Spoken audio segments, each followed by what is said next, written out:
যখন যুদ্ধ যাওয়ার আগে সাহাবাকে এক জায়গায় জমা করিয়া বলল, ও সাহাবারা শোনো শোনো, তোমরা যখন যুদ্ধে যাইবে তোমরা কখনো নিরীহ মানুষকে মারতে পারবে না।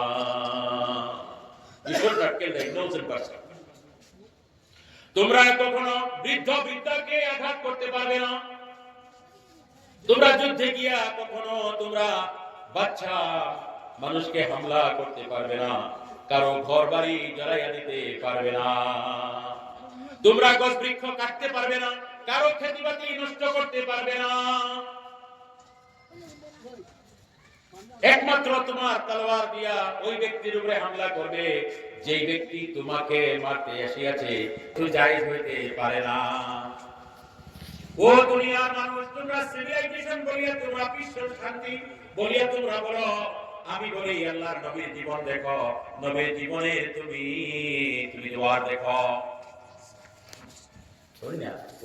You should not kill the women and child.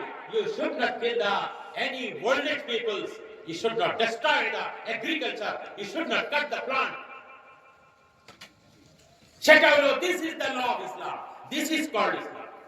বন্দীদের সঙ্গে ভালো ব্যবহার করা, এদের যুদ্ধের মধ্যে যদি আঘাতপ্রাপ্ত হয় তাদেরকে চিকিৎসা করা, তাদেরকে ভালো ব্যবহার করা, খাবার ব্যবস্থা করা, এদের সঙ্গে দুর্ব্যবহার করার কখনো ইসলাম ইজাজত দেয় না।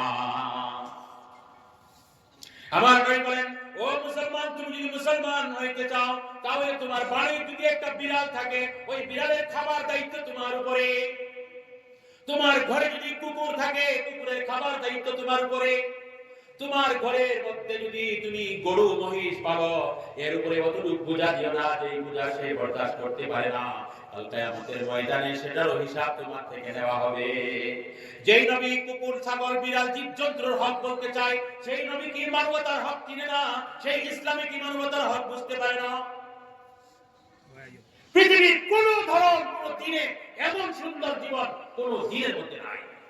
একমাত্র আমার আল্লাহর প্রদত্ত দ্বীন, ইন্না দীনা ইনদাল্লাহিল ইসলাম, সেই ইসলামের মধ্যে আছে। এর জন্য আল্লাহ সবচেয়ে বড় নিয়ামত ইসলাম।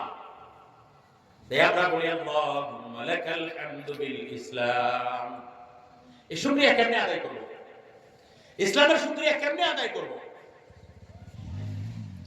আলহামদুলিল্লাহ আমরা মুসলমান। জি না, ইসলামের শুকরিয়া আদায় করতে হলে ইসলাম মোতাবেক জীবন করতে হবে।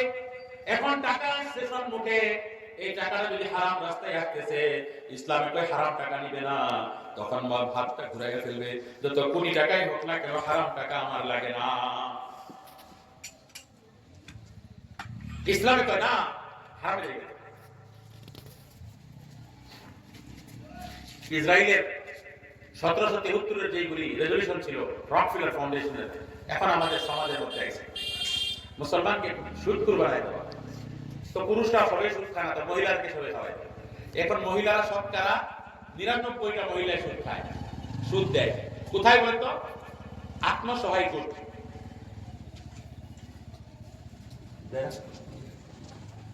গুটের দরিদ্রতে